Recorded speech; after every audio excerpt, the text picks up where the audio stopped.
What's going on, everybody? Welcome to the Farzy Show, presented by Destination Retirement, DestinationRetirement.com, here from the Steven Singer Studios. We got conversation going on today surrounding Odubel Herrera, the Phillies losing, squandering another solid start from Aaron Nola. That Kyle Schwarber guy is just incredible. There is no other way to describe it. Just absolutely incredible. But again, a wasted effort last night for the Philadelphia Phillies, from both Nola, from both Kyle Schwarber, and that Odubel Herrera character. The Sixers Summer League we'll get into, and Flyers draft coverage. Jordan Hall from NBC Sports Philadelphia will be joining us a little bit later. Spoiler, I'm just going to let you know this right out of the gate, because Jordan's going to cover most of the Flyer stuff. I'm in a similar situation that I was with the 76ers. I didn't want the 76ers to make a pick and keep that player in the draft. And, of course, they ended up trading that pick, and they were trading the player, and then they got D'Anthony Melton, and I like that. I'm in a very similar scenario. Even though this is the 5th overall pick for the Philadelphia Flyers, I'm still in a very similar scenario where I'd rather them trade that pick for someone that can help them right now. Figure it out later. But let me know that you're getting players in here immediately that'll help your team win. Trade that pick. There's rumors out there with the Blackhawks. They could possibly make a move for a guy who scored, has had 2 40-goal seasons already, and he's 25, not even 25 years old. There's a chance to go out there and get Johnny Gaudreau in the offseason to sign him as he's an unrestricted free agent. Please go out there and make a move that will make this team better now. The Gaudreau thing, I don't think happens tonight, but trading the 5th overall pick for DeBrincat, for instance, from the Blackhawks, that'll be a move the Flyers could make tonight. I'd rather them do that than really anything else. Don't make a pick. Trade the pick. Get somebody in here to help now. Because one thing John Tortorella tells me is that if you're here, you're more or less here to win now. It's not going to be some 2 to 3 year plan before you start competing. It's going to be right now. So Flyers, let me just say that before we throw to Jordan Hall a little bit later in the show. Will give us a better analysis of all of that. That's where I'm at. Just my Flyers fandom. That's where I'm at going into tonight. The Phillies lost yesterday. And I don't know what more needs to happen to save the Phillies from Odubel Herrera. The Phillies' bats struggled mightily last night, and you could certainly make that argument. And Kyle Schwarber was their offense, absolutely. But I feel like every time we watch Odubel Herrera make a mistake, we reset a timer to wait for his next mistake, because it's only a matter of time before he messes it up. And the Phillies somehow, and I know this isn't the popular opinion, have tried to replace Odubel Herrera on a number of occasions, and it just has not worked out. Nobody has made it a clear-cut decision for the Phillies that Odubel Herrera should no longer be, at least in center field for the Phillies, as often as he has been. And they've tried. They've rolled out an 8th overall pick in Adam Hazley. Didn't work out. They rolled out their number 1 overall pick in Mickey Moniak. The guy hasn't even played 50 Major League Baseball games yet, but it ain't looking too good. As far as a center fielder goes, from a defensive standpoint, absolutely. From an offensive standpoint, oh no, not ready. They've trotted out Matt Vierling to try to take advantage of that opportunity. He hasn't been able to do it. They tried to turn Scott Kingery, a second baseman, into a center fielder, and that didn't work out. And after all these attempts, the Phillies still have Odubel Herrera as their predominant center fielder at the big league level. I know that these guys haven't stepped up and forced the Phillies and saved the Phillies from themselves, but you know one thing, he ain't it. If you're seeing Bryce and Stott go up there at the plate, who, by the way, has played more big league ball games than Mickey Moniak, which is mind-blowing when you think about it. But if you look at a guy like Mickey Moniak, why not give him that everyday spot? See if he can sink or swim. Because here's what I know. Odubel Herrera ain't it. And I don't know how many times we got to watch him make mistake after mistake and swing at pitches that go between his legs, swing at pitches that are 2 feet above the strike zone, swing at pitches that bounce in front of home plate. I don't know how long we can take this. I don't know how much more of this I can take. But here's what I do know. He ain't it. What I don't know is if you give those at-bats and those center field starts to Matt Vierling or Mickey Moniak, for instance, I don't know if those guys could actually take it. But I do know that Odubel Herrera can't anymore. I can't with Odubel Herrera in center field for the Phillies anymore. And I know the Phillies have tried. Oh, yeah, somebody's got to go out there and really take advantage of that opportunity. I know no one's done that yet, but how about you give them that opportunity? How about you give them the at-bats that Odubel Herrera gets? How about you give them those reps in center field that Odubel Herrera gets? How about you just give them that one opportunity to try to go out there and take advantage of the opportunity that's out there right now? Because I know Odubel Herrera ain't that guy. Mickey Moniak might be that guy. Matt Vierling, maybe on a consistent basis, might be that guy. But here's who I know is not. Well, let's see. We know Scott Kingery wasn't. We know Adam Hazley isn't, who, by the way, is back in AAA and actually having a decent year in the White Sox organization. But I know that Odubel Herrera is not it. And I know that every single time Odubel Herrera is at the plate or a ball is hitting his general direction, Phillies fans are going, I don't have much confidence. Like, he made that play in, what was it, the 8th inning of the game last night? 7th inning, he bungled that one that was hit over his head and behind him, and he just completely lost track of that ball. That's, of course, the play I'm talking about most. But still, when you see a ball hitting his direction, you cringe. What's going to happen? Oh, he made a play. Oh, he actually did it. Okay. But then you're just waiting for the next mistake. And it's like, because people can't root for him as a person either, which I understand, it's like even when he does do something to help the team, you go, okay, well, that's great now, but you know the next mistake's coming. Or it's almost like you're disappointed he makes the play because that just leads the Phillies to think, okay, maybe he will. Maybe this is when he clicks in to a couple of weeks where he's red hot. And we can ride that for a little bit as well, as opposed to seeing if Mickey Moniak comes around. And you're thinking, no, just give him the opportunity. Just give the next guy up. Yeah, next man up. I'm amazed by it. Whether it's the pitchers out of the strike zone, whether it's not being able to track a fly ball at him. You know who he reminded me of last night, actually, with that play in the 7th inning? Nelson Aguilar. That's who he reminded me of. In terms of tracking a ball that you're supposed to catch.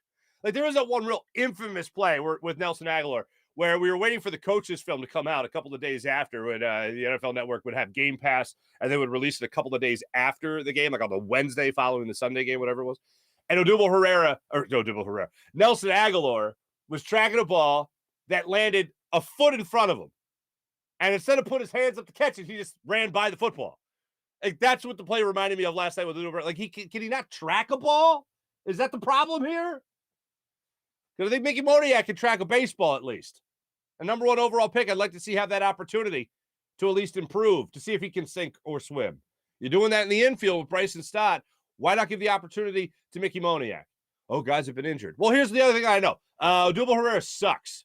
So how about giving somebody else the opportunity to maybe not suck and maybe be more of an investment long term as opposed to the short term? Well, I know I could get Odubel Herrera to hit 240, 250 in the lineup with a couple of diggers.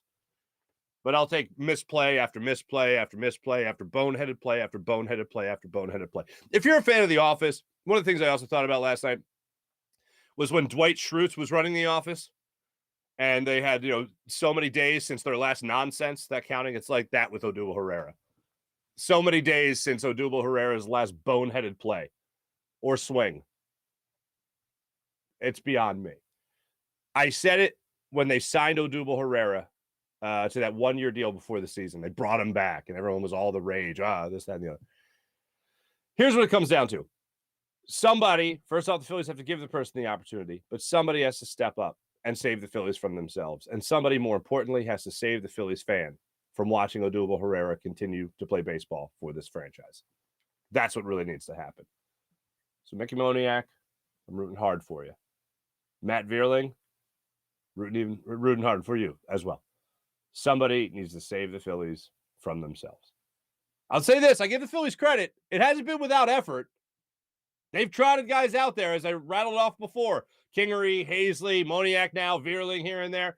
They've trotted guys out there. Roman Quo. And it hasn't worked out. Still, Odubel Herrera has been a survivor somehow magically.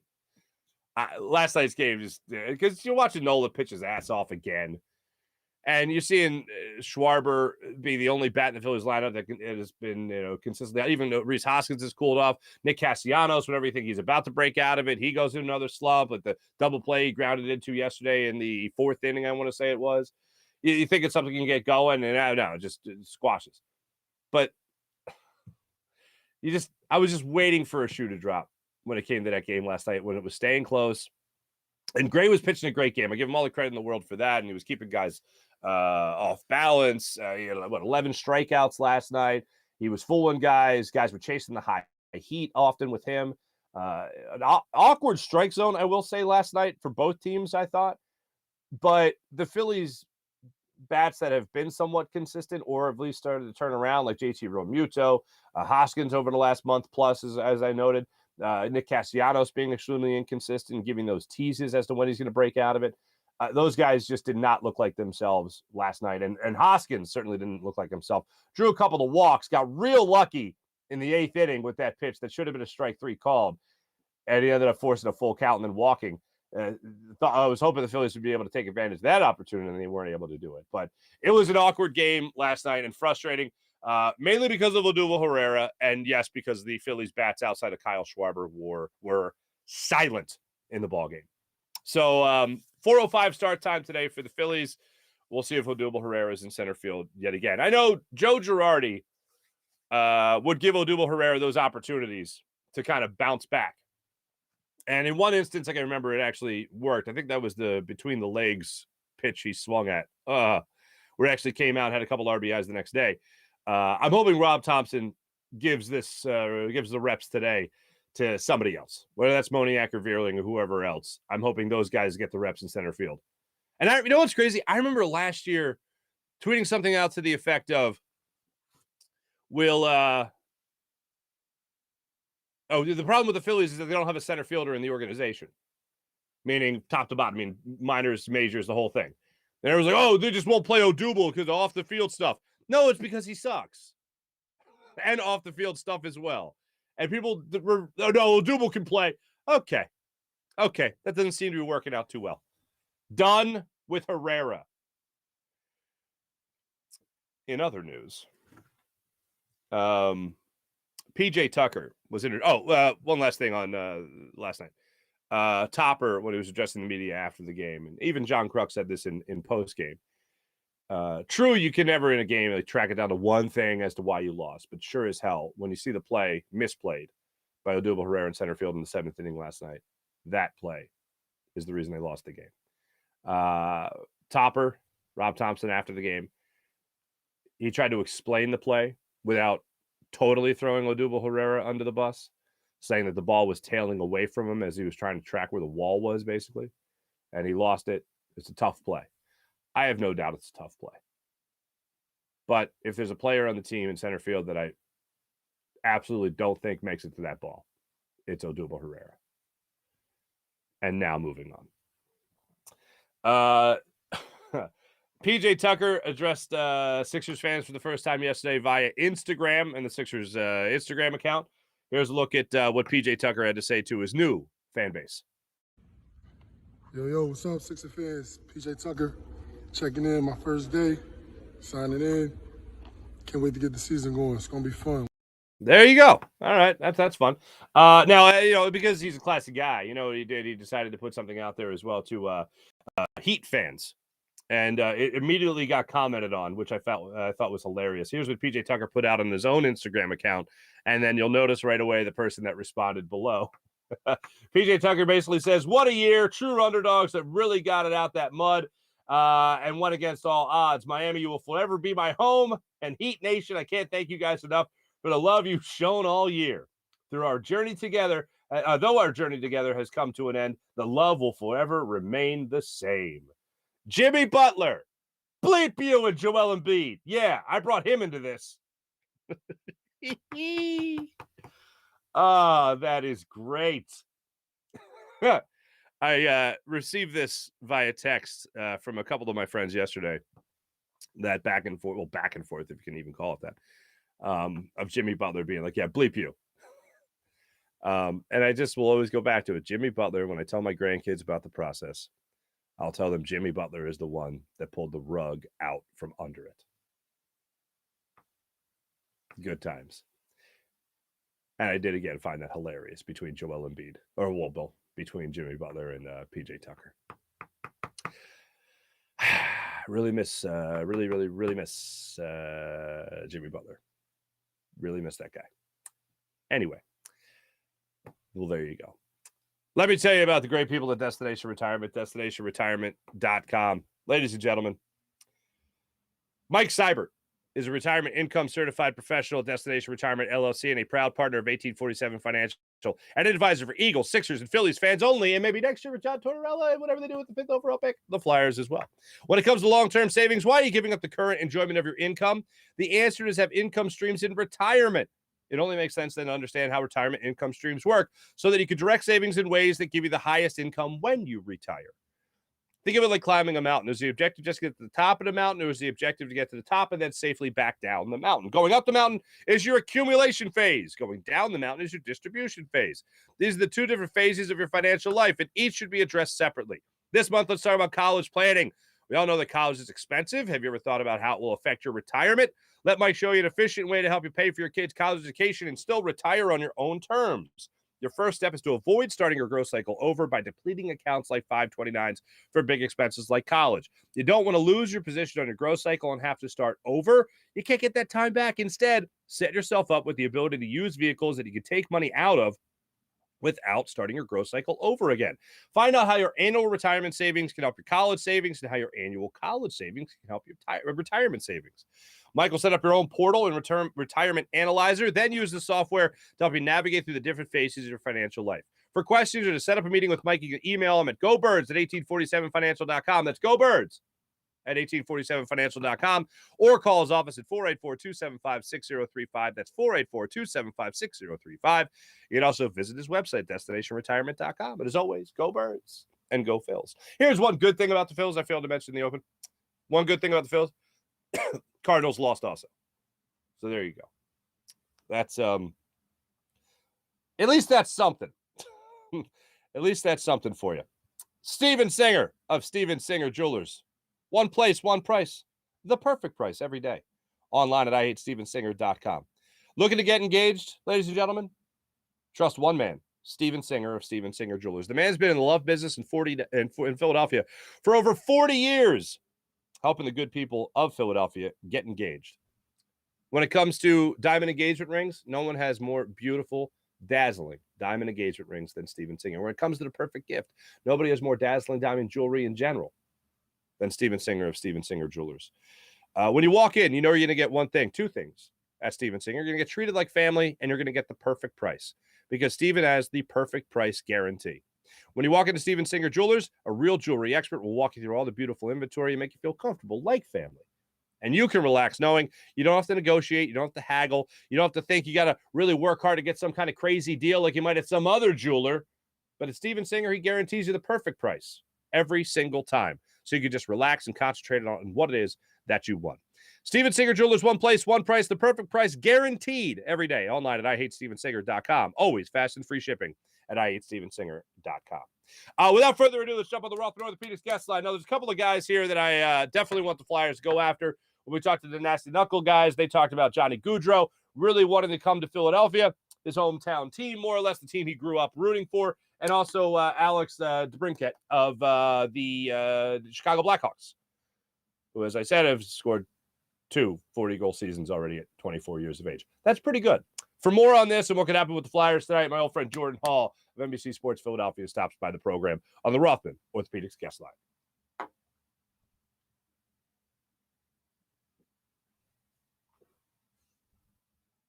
Right now on the Rothman Orthopedics guest line from NBC Sports Philadelphia, I'll refer to him as his knighted name, Sir Pucks Hall. You might know him as Jordan Hall. Jordan Hall, NBC Sports Philadelphia, right, Flyers writer extraordinaire. What's up, Pucks? Not much, Marc. How you doing, man? I feel great. Did you have a good fourth? I did. How about you? Fantabulous. But you know what would make it better? Johnny Gaudreau being a member of the Philadelphia Flyers. The Flyers trading that 5th overall pick from that guy that likes to score a lot of goals out there. His 40-goal scorer. He's pretty good at hockey. I'd like to bring in him for the Blackhawks. Any chance both those things go down? Any chance those two guys are Flyers next year? I would say probably more likely Alex DeBrincat. I think the Blackhawks are probably pretty decently interested in moving him in a trade. And I think it's easier to acquire a big-name player in a trade nowadays, just given the cap world. Johnny Gaudreau is going to be a free agent if the Flames don't sign him before free agency, and he's going to demand probably upwards of $9 to $10 million. I think that's going to be tough for the Flyers to bring that in. They would have to make a trade and create room to make room for Johnny Gaudreau. Where DeBrincat, it could be via trade, it could be via draft picks. I think the price won't be as steep. So if anything, I would say DeBrincat over Gaudreau, but boy, I think the Flyers fans would certainly be interested in Johnny Gaudreau, and I do think it's a possibility. I think he does want to come eventually home and play, where he obviously grew up. I think being on the East Coast appeals to him. But from what I've heard, the Flames are pushing hard to re-sign him. So we'll see how it goes down, but I would say more DeBrincat over Gaudreau. All right. Make sure everyone knew Flyers fan, of course, through all the Flyers draft coverage and NHL draft coverage from NBC Sports Philadelphia. Make sure you're following Jordan Hall at JHallNBCS. Make sure you're doing that and also listening to the Flyers Talk podcast. And you guys are going to be doing a podcast following the draft pick or a trade that might go down tonight when we air this. Exactly, Mark. We'll be doing it after their first round pick, so fans can probably catch it out tonight or Friday morning, whenever and wherever they get their podcast, we'll have all reaction there. Wonderful. So what would you put the odds at right now that the Flyers actually make a pick at number 5 versus trading that number 5 overall pick to Chicago, let's say? I'll say 85%. I think they're going to make the pick, Mark. Wow. Yeah, I'm pretty certain they're going to do it. I just don't think the optics are great of trading the first round pick for a second straight year. I mean, the Flyers have preached that they want to get younger and get more talented. Chuck Fletcher has come out and said the easiest way to get top-end talent is through the draft. Year after year, historically, that is proven you get top-end talent through the entry draft. Here the Flyers have a 5th overall pick after a disastrous year in which fans went through hell and back. You have a 5th round pick. You have a 5th overall pick, I would make the pick. I think right now you want to put a focus on getting younger and getting more talented. Make the pick. I just don't think it would look great if they trade it for a second straight year. Last year, they traded their first round pick in the Rasmus Ristolainen deal. I think this time they're going to make the pick. Let their amateur scouting staff have their work rewarded and paid off. Those guys work hard throughout the year to watch these kids. So I would say 85%. My gut tells me they're going to make the pick, but I wouldn't rule out a trade. I wouldn't rule it out. The Flyers will listen. If they can get a young player that's making a big impact now, it can help them now, and then in the future, possibly they make a trade. But Chuck Fletcher did say it's not going to be for a player in his late 20s, early 30s. It's got to be a player in his young 20s that's making an imprint now and can help them in the long run. Yeah, and I read that in your piece on NBCSportsPhilly.com as well as the My Teams app, and I thought to myself, why not both? Why not? You're talking about a guy like DeBrincat. Why not talk about a guy like Johnny Gaudreau? And you're talking about the money. Moves can always be made for money. We know that, and we'll see how the Flyers could clear space possibly under the cap. But when I read that quote in your story from Chuck Fletcher, my first thought was, back in the old days and, Ed Snyder days, the Flyers would be the team that would get real greedy and go after both, because it's not like they don't need both. They absolutely need both. But is DeBrincat young enough at 24, 25, I believe, in December? Is he young enough to fit that category as a guy that would come and help for years to come in Philadelphia? He is, and that's why I think it probably does appeal to the Flyers, because, one, DeBrincat fits that age range. He's 24, and 2, he's a pure goal scorer, and the team has lacked pure goal-scoring talent. That's an area of need, and he's a kid that has scored 40-plus goals twice before the age of 25. So he does fill a need there, and he does fit in that age range that I think will be appealing to the Flyers. But he will be doing a new deal after next season. So he'll be a restricted free agent. He's making around $6.4 million now, and he could probably demand a big payday, maybe in the $8 million range, if he goes out and produces another 30 to 40 goal season. So you do have the caveat of having to re-sign him and make sure you have room to re-sign him. But he is young. He does fill a need. So that's why I do think it is on the table, and I wouldn't rule it out. Okay, fair enough. First time I've talked to you. One last thing on the draft I wanted to ask you about. Yeah. If the 85% of you is correct, and the Flyers do make a pick at that spot, number 5 overall, what are the odds they actually get somebody that will help them next year, or are all these kind of long-term investments at number 5? No, I think some of these kids could help you after next year, maybe a year down the road from here. It will definitely depend on the player and the player's size and what position they play. But from what I've heard, some of these kids can be ready maybe in a year to compete, professionally, to play in the AHL and maybe compete for a Flyers roster spot. So they could land probably the best defenseman in the draft, maybe a guy like David Jiricek or Simon Nemec. Both those kids are regarded as the best defensemen in this draft. They're righty shots, which are a little harder to find. So I do think they could get a player that's going to be knocking on the door, say, in a year or so. And that's pretty attractive. Sometimes if you get a late first-round pick, it might take 2, 3, 4 years. These kids could be here in a year or so. Nemec, is that the kid that's 6'3", that big body defenseman we love so much? He's more, yeah, that's right. He's more around the 6 foot range mark, but okay. He's Slovakian, big time puck mover, put up really good points playing professionally in Slovakia, and a kid that has a lot of pro tools. Jiricek is a little bit bigger, and he's Czech. He's the 6'3" monster. Yes. Yeah, he's got huge size, and he's a ready shot, which people in hockey always rave about. You just don't have a ton of ready shots. And the Flyers have a couple young lefty shots, Cam York being one of them. So if you think you get one of these righty shot D and you pair him with Cam York, who's only 21, right there you might have a future top pair, for a decade plus. Mm-hmm. Gotcha. Fun fact about me, and it's not about me, it's about the draft, it's about the Flyers. I got a little Slovak blood in me. That's right. Do you? My great-grandmother worked in a castle for a count and countess in Slovakia. Fun fact, she was also afraid of werewolves. That's a true story. I'm not kidding. But anyway, more on that later in my other podcast, Ancestry, with Marc Farzy. Anyway, John Tortorella comes here to Philadelphia. The reason I'm excited maybe for trading that 5th overall pick is I don't think John Tortorella is coming here for like a nice long rebuild or even a nice long retooling. John Tortorella is here at 63 years old because he wants to win. Is that the right vibe to take when John Tortorella takes over here, or is it more get ready for a long haul retool rebuild here in Philadelphia? I think it's a little bit of both. I think the Flyers are realistic of where they stand, that they're not going to win a Stanley Cup next season. I think they're just hoping for a guy that can give them direction and get them going right away. Not a long-term development guy, but a guy that has a history of coming in, demanding results, getting teams to play the right way, play defensively sound, and make right decisions. And Tortorella does have a track record of doing that. So he gets a lot out of less, and the Flyers don't have a ton right now. They have a talent deficiency. They're in a very unknown offseason. So Tortorella will come in, and he'll at least have them playing the right way, and I think he'll have them relevant again. So I think those are all good qualities. He does have a little more staying power than I think he gets credit for. He does have some longer stays. I mean, he was in Columbus for parts of 6 seasons. He coached in New York for parts of 6. So I think he does have a little more staying power than he gets credit for.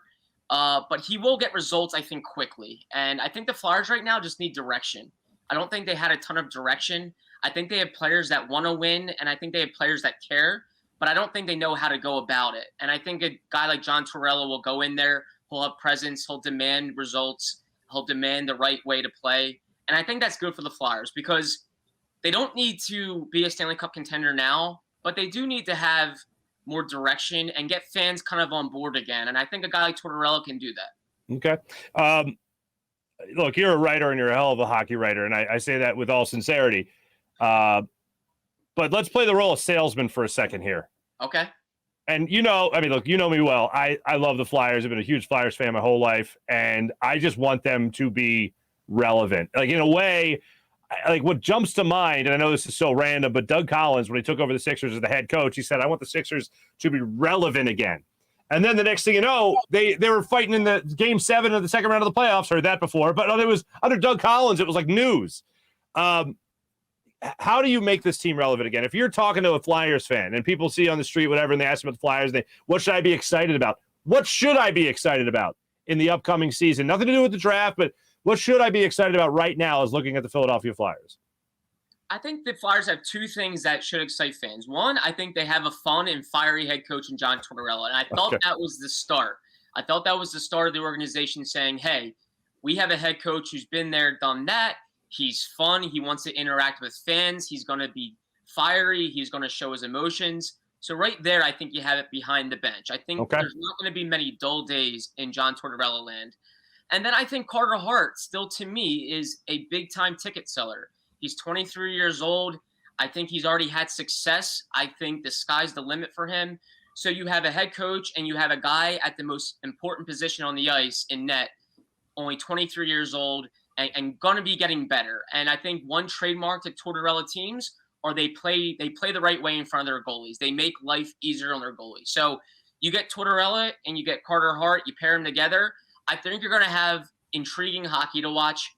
And I'll tell you what, these are big ifs, but if Sean Couturier can come back and look like himself again after undergoing back surgery, and if Ryan Ellis can be on the ice and be just somewhat of himself, those are two massive pieces. I mean, that's a first-line center that plays in all situations in Couturier, and you have a top pair defenseman in Ryan Ellis who eats up minutes, plays power play, plays penalty kill.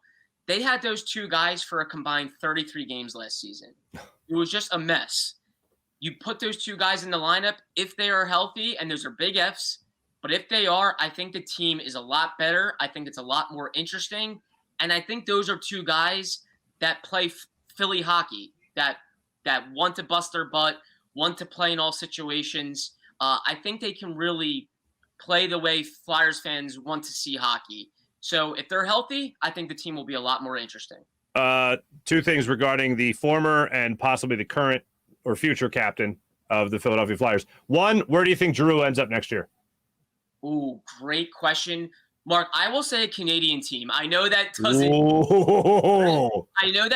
really whittle it down a ton, but I wonder if that's maybe on a bucket list for him. He's from Canada, as we all know. Lives in Ottawa. Yeah, lives in Ottawa. You know him well, Mark. I think maybe playing for a Canadian franchise would really appeal to him. It would be close to home. I'm going to say a Canadian team. I'm not sure where. I've heard some buzz about the Oilers, maybe the Leafs. Obviously, some of those Canadian teams feel like they're right there on the cusp of maybe competing for a Stanley Cup. Giroux is a guy that you pluck in your line, you put him in your lineup, and all of a sudden you're getting closer to a Stanley Cup. So I'll go Canadian team. What about you? Wow, I'm telling you right now, if I see him in a Maple Leafs jersey, pots and pans, I'll lose it. I hate that jersey. But anyway, I honestly don't know. I think if the Senators are interested in knocking on his door, Edmonton, I think would be another name like you mentioned that is he's definitely considering. Maybe he would consider the Avalanche. I don't know. Yeah. But that's just that's all speculation. That's not going any decent knowledge. And then finally, Sean Couturier, I think, would be the favorite to win the captain, but he's injured a lot. You just referenced the back surgery he's coming back from. So Couturier gets the captaincy. Who gets the captaincy from the Flyers next year? I'm leading Couturier because I think Tortorella's going to just hear rave reviews from his teammates, from people in management that, hey, this guy is a Flyer. He's been here a long time. He leads by example. So I think he's due for the captaincy. But Cam Atkinson, of course, will be a really intriguing guy, a candidate for sure, given he played under Tortorella and was a part of their leadership group. He's thought of highly by John Tortorella. So I wouldn't rule out Cam Atkinson or maybe even a Scott Lawton, who's now really starting to wear, wins and losses on his sleeve. You can tell he really cares about this organization deeply. So those are two dark horses, but I think Sean Couturier is going to be the guy. All right, and I'm fine with that. And then finally, the NHL schedule came out. Anything jump out to you regarding the schedule? Mark, I will say only one home game against the Penguins, which I thought was pretty weird to me. I can't remember the last time they only had one home game against Pittsburgh. Maybe it has happened recently, but I can't think of it. But I will say it falls on Black Friday, which I find super intriguing. I think, a Black Friday home game against the Penguins. So I think maybe the NHL said, okay, we're only having one rivalry matchup in Philadelphia, but you know what? We'll put it on Black Friday, which is a huge game for Flyers fans. Should be really fun. I think that's a game that you can almost guarantee a packed house. Sounds good to me. Jordan Hall, NBC Sports Philadelphia, Pucks Hall himself, joining us on the Rothman Orthopedics guest line. Make sure you guys are following him. If you're not following, are you even a Flyer fan? What are you doing? with your Flyers fandom. Jordan Hall at JHallNBCS on Twitter. So make sure you guys follow him and also give a listen to the Flyers Talk podcast whenever the Flyers do whatever it is they're going to do with that 5th overall pick. Jordan, always great catching up with you, man. Thanks so much. Mark, thanks so much for having me, man. Great seeing you. Absolutely. Always a pleasure. Jordan Hall joining us once again on the Rothman Orthopedics guest line. 85% that they make that pick tonight in the NHL draft. 85%. Jordan Hall says 85% sure that the Flyers will make that pick tonight. I've grown so remarkably impatient with the Flyers. And I'm trying to tell myself that the patience with the Sixers hasn't led into that, and the patience with the Phillies hasn't led into it, and all that. But in all honesty, I think it has. But I think the biggest factor is that, like most of you, I grew up in the Ed Snyder era, and it was always win now. It was always, if the Flyers weren't in it one year, you knew they're going to be back at it next year. Like the early 90s were a bit of a blur for me. I was a little kid. I just thought hockey was cool. But it was still like every year you felt like the Flyers were going to do something. They had the chance to do it because ownership was invested. And it just feels a lot different. It feels like they're willing to just sit back and wait. And that's awful. Like, what, since 2010, since their Stanley Cup final run, at least to make it to the Stanley Cup final, you've had, advanced to the second round of the playoffs twice, it feels like. Like, that's horrible. That's absolutely horrible, and not past that. Like, if you're lucky enough to make the playoffs. So for me, I am in a much more win now because I think the Flyers through my life have conditioned me to be in a win now mode. And even waiting a year for a pick, I'd rather just get the sure thing, like the Brindacat, for instance, and bring him in from Chicago. Can we do that? Johnny Gaudreau offseason signing? Okay, yeah. You got me interested. I think Tortorella and Gaudreau would be enough to at least make you guys sit up in your seats a little bit, go, whoa, what are they doing here? But the fact of the matter is I think they also need young talent. And I do agree with the Chuck Fletcher kind of hedged his bets a little bit by saying that if they bring in anybody for a trade by trading that 5th pick, it's got to be somebody who's got some staying power. Well, as Jordan Hall points out, the contract there is something interesting when it comes to having to make a trade with that 5th overall pick. When it comes to bring, for instance, to come in from Chicago. If they do make that pick, he's a young enough guy that can be here for a couple of years, but they'd have to re-sign him after next year. That's all stuff that I think could be worked out, especially if it works out in that first year here in Philadelphia. When it comes to Johnny Gaudreau, yeah, sure. If you can make that happen, yeah, some people here would love that. Everyone would love that, I think. John Tortorella and Johnny Gaudreau all of a sudden are members of the Philadelphia Flyers. I think you're feeling a lot better about the not too distant future of the orange and black. Thanks to Jordan Hall for jumping on the Rothman Orthopedics guest line. And yeah, that is true. My great-grandma worked in a castle. I want to say like the Zamborski family or something like that in Slovakia. All I know is like, I think the castle was on somewhere in the Danube River. That could be totally wrong. And she was, I think her class was peasant, as a matter of fact. This is like the late 1800s, man. And she moved to Baltimore when she was like 16 or something like that. Like, could you imagine? How insane is that? And yes, she was afraid of real live werewolves. She wouldn't go into the woods at night to fetch water because she was afraid of the werewolves. That's a fun story. Hey, you know what? If you ever get attacked by a werewolf and you pull a hammy, maybe an ACL, maybe you want to contact my friends at Rothman Orthopedics, because Rothman Orthopedics will get you back to the way you were before the werewolf. That's right. I don't know if it's a guarantee or not, but they'll get you close to it. A werewolf, it's a little out there. But when you have an orthopedic issue, you need a physician who eats, sleeps, and breathes orthopedics. You need an exceptionally specialized Rothman Orthopedics physician. They not only specialize in orthopedics, but each of their physicians only focuses in on one area of the body, which means you can have the confidence to get past the pain that the werewolf caused you and be what you were. Visit them at one of their 30-plus locations in Pennsylvania and New Jersey, including 4 orthopedic-only urgent cares. Learn more at RothmanOrtho.com. That's RothmanOrtho.com. Rothman Orthopedics, the official orthopedic partner of your Phillies, Eagles, and Sixers. That's RothmanOrtho.com. How about Versus Game? The Versus Game app. Download it to your phone right now and let the games begin. Versus Game. Here's the logo for the people watching the show on our social media platforms. Versus Game app. Download it to your phone from the Google Play Store or the App Store. And you guys can download to your phone and have yourself a good time. Right now, we're asking the question about Sixers Summer League. Will Jaden Springer be the Sixers' leading points per game guy through Sunday night at 11:59 p.m.? Right now, he's third. We'll get into some of the stats from last night's Summer League game. Last night's Summer League victory for the 76ers coming up in a second. But download the Versus game app to your phone right now and let yourself enjoy all the games. Follow at Farzy Show as well. And make sure you guys take part in all the games that we're rolling out there. It's always binary. It's always yes or no. It's always this or that. So download the Versus game app to your phone right now. How about Freestone Farm CBD? FreestoneFarmCBD.com. Check out FreestoneFarmCBD.com. Freestone Farms just unveiled an all-new strain menu that you'll have to check out at their website. Oh, their menu is something special. You absolutely have to check it out when it comes to the all-new strains like their insane tropical-tasting Bayox that clocks into the chart-topping 24.1% and Super CBD, which is half Hindu, Kush, and 21%. The genetics of these guys are unbelievable. They don't get any better. And they grow all their premium hemp flower in the Garden State with all organic inputs and IPM. There's absolutely nothing synthetic from farm to jar. And after harvest, they carefully preserve all the plant compounds with a perfect 3-month cure. Just one look or smell, and you'll know it's CBD done right. And it's perfect for anyone looking to take a more natural approach to what they're putting in their body. And did I mention 20% off? 20% off at checkout when you use promo code Farzy. That's promo code Farzy for 20% off at checkout. So if you like CBD, check out FreestoneFarmCBD.com and use promo code Farzy for 20% off. How about PHL Sports Station, Philadelphia Sports Station, enhancing your Philadelphia sports fan experience across all social media and blogs.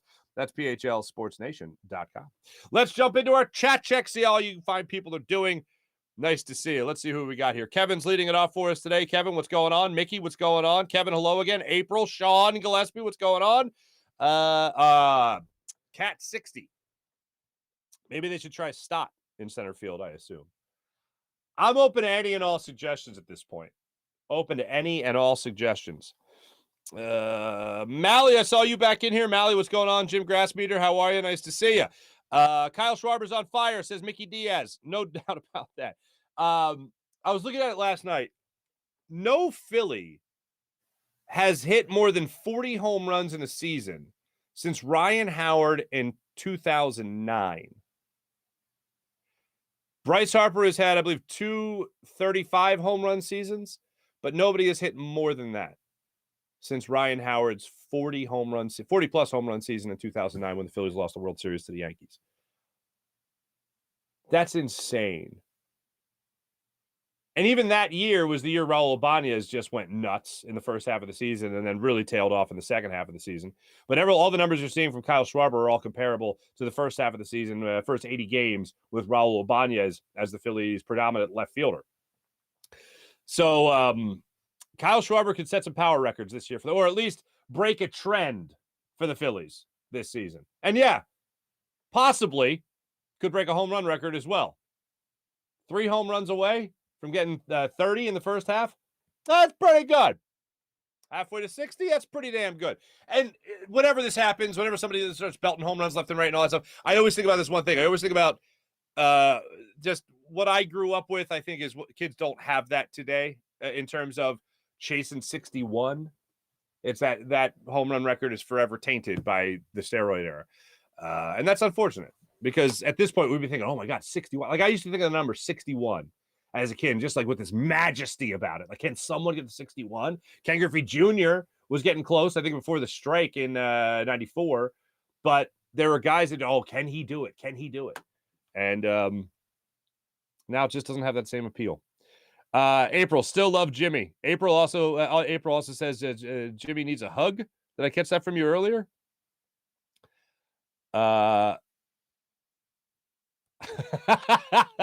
April, out here catching babies, unlike Odubel. That's great. April, still love Jimmy. It appears to me like Jimmy needs a hug. Mickey, that was you. Excuse me. And April, I saw this. She hit me up yesterday. She let me know that the My Team's app did not work for her. Still recognizing the national games, the Washington National games is the local game. So April down in the Carolinas can't get the Phillies games when they play the Nationals. There's no justice in this world. Mally, what's going on? Mickey, how are you? Sean, hello again. Mally, April, I don't have cable, so it's the My Teams app or some internet streaming. The VPN. Got to happen with the VPN. Jim Grassmeter, good morning to all. Did another Philly just strike out again, Jim? It certainly feels like that. It certainly feels like that. They were flailing. Castellanos was flailing yesterday. They were getting tempted by the high heat. It happened to Hoskins a couple of times. Schwarber in the 8th inning at bat that he had where he came to the plate and we're all on the edge of our seats. And he had the 1-2 count and it was a high pitch. He couldn't check his swing. He went. He didn't think he did, but he went. So that cost the Phillies an opportunity there, no doubt. Mally, I honestly miss Marc saying that Hindu Kush line. Somebody hit me up after the show in the comments and said that their cat like jumped up when I said it, and they were looking around for where the sound came from. It's nice to know we have one more person. Let's get the cat to subscribe to the show. That'd be great as well. And maybe get an extra view on it too. Mopar, stay thirsty, my friends. Enjoy Dos Equis. What the hell? Sean, hello again. Mopar, good morning. Mr. Glass, that's very nice. I like when you guys exchange the pleasantries. Thanks to everybody in the chat. You guys are wonderful as per usual. Thank you so much. Let me get into our morning rush brought to you by Sky Motorcars and SkyMotorcars.com. First and foremost, I just wanted to give you some numbers on last night's Summer League game. Charles Bassey led the way for the 76ers with 17 points in their win over the Utah Jazz in the Utah Summer League, 86-82. Jaden Springer did not play. Get him you got to give him a break after one day. Paul Reed also did not play. So there's that. Charlie Brown Jr. did have 12 points. Traveling Queen had 15 points for the Sixers last night in their Summer League victory. So there you go in their Summer League game last night. I didn't pay as much attention to the game last night because I really only care about Paul Reed and I only really care about Jaden Springer. Those are the two guys I care about in the Summer League. I just want to watch them play. Like Paul Reed, I don't feel like I'm going to learn a lot from, but Jaden Springer is the guy I'm looking forward to seeing a big step forward next year. And why is that? Because Daryl Morey said they expect a big step forward from Jaden Springer. So if he's not playing in the Summer League, I'm tending not to pay as much attention. Phillies, recapping our top story. Odubel Herrera sucks. And last night was another example of why he sucks. And tonight, hopefully they bounce back and win this series. The good news is, yes, the Phillies are still tied for the wild card with the St. Louis Cardinals, who lost again to the Braves. By the way, the Braves are only 2.5 games out of first place in the NL East. I was even talking about the Mets powerhouse. Yeah, the Braves have been on fire. There's something ridiculous like 25 or 26-7 over the last month plus. They're just bonkers with what they've been able to do so far this season. Tonight, Joe and Adon gets the start for the Nationals. Bailey Falter gets the start for the Phillies. So you got a lefty on the mound tonight. Aiden is 1-11 with a near 7 ERA, 6.97 ERA. He's got 50 strikeouts in 60 innings. He's allowed 8 home runs and issued 36 walks. Bailey Falter, 0-2 with a 4.88 ERA for the Phillies as a spot starter. Looks like he might be getting a couple of more reps in the not-too-distant future. He's coming off a 3-run, 4-inning performance against the St. Louis Cardinals in their 5-3 victory just last week. Here's what I'm looking for in tonight's Phillies game. Odubel Herrera to not play. As I referenced earlier, you look at what Joe Girardi was doing with Odubel Herrera. I have that confidence he'll bounce back the next day. And you know what? In fairness, he did a couple of times for Joe Girardi. I would like to see Rob Thompson take a different approach with Odubel Herrera. I want to see somebody else get the opportunities. And I know Nick Castellanos really hasn't been doing it from the plate, but he did say one thing that I think rings true. When he was at the Tigers and Dave Dombrowski was giving him opportunities to play and basically having him in the lineup despite struggles to start his career, I would like to see that same type of mentality installed in the Phillies where Mickey Moniak, a #1 overall pick, gets opportunities to fail and bounce back. I would like to see him get that opportunity tonight. Or this afternoon at 4:05 when they wrap up this 3-game set with the Nationals. That's what I want to see in center field today. I'm done with the to even call it an experiment at this point is ridiculous.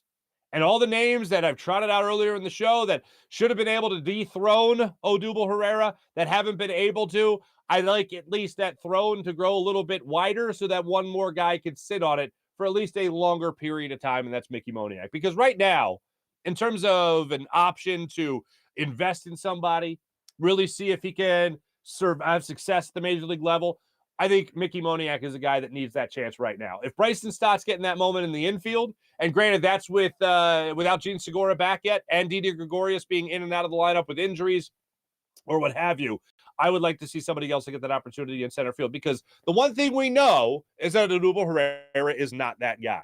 The one thing we don't know is whether or not Mickey Moniak can really be that guy if you give him that opportunity. If you give him the opportunity you gave Odubel Herrera, sink or swim moments, I think he can have some success. And I think at least this year he can start to justify being a number 1 overall pick.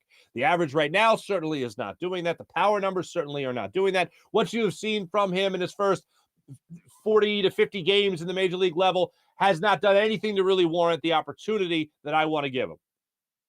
But you know what's warranting it? The number 1 overall pick. The fact that through the minors he has improved, he has come in ready and prepared every year to spring training. Like, people make a big deal about his 371 batting average he had in the spring training. He had done that before in spring training.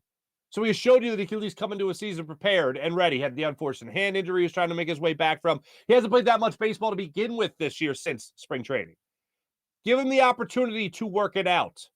He's not going to work it out by being in the field, being on the bench, being in the field, he's only going to work that out if he's getting consistent play in center field. Let that consistency start today. Let it start right now. Not a bad team to do it against, like the Washington Nationals. Now would be the good opportunity to do that. So please, Rob Thompson, have a slightly different approach than Joe Girardi. Be different from the man you're so close to in this instance. Let's hand it over to Mickey Moniak for the foreseeable future. And let's just see if the kid can play. I haven't judged him fully. I know a lot of people, bust. Again, 50 games? Yeah, I'm not there yet. On bust? No thanks. Especially when the other option, is Odubel Herrera. Like, think about that. If you're somebody that's already given up on Mickey Moniak, first of all, I love the people that just say he's a bust already. Like, go ahead and join scouting somehow magically. Because you'll be able to really spot talent then. Even the people that look at Moniak and go, he's a bust. Please, I beg you, turn over to Odubel Herrera and tell me he's that much better to deny a number 1 overall pick the opportunity to have some success at the major league level? Yeah, I don't think so. If you don't know that, if you don't agree with sitting Odubel Herrera, then you at least have to agree he's not good enough to put a number 1 overall pick on the bench for as long as he's been on the bench. So please, Rob Thompson, be different. Be a little bit different than Joe Girardi in this regard. I know you have installed a much different atmosphere in that clubhouse. The tempo is definitely different. The atmosphere is absolutely different.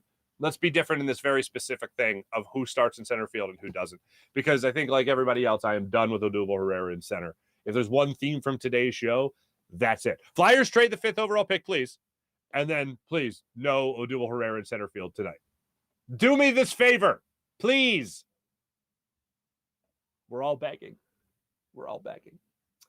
That's the show today, folks. Hope you enjoyed it. Take nothing else more than trade the 5th overall pick for the Flyers. And then, of course, let's not have Odubel Herrera in center field. Thanks for watching. Thanks for listening. Jim Hyden produced the program. Did a phenomenal job as per usual. This is a Buzz Sports and Entertainment production. My name is Marc Farzetta.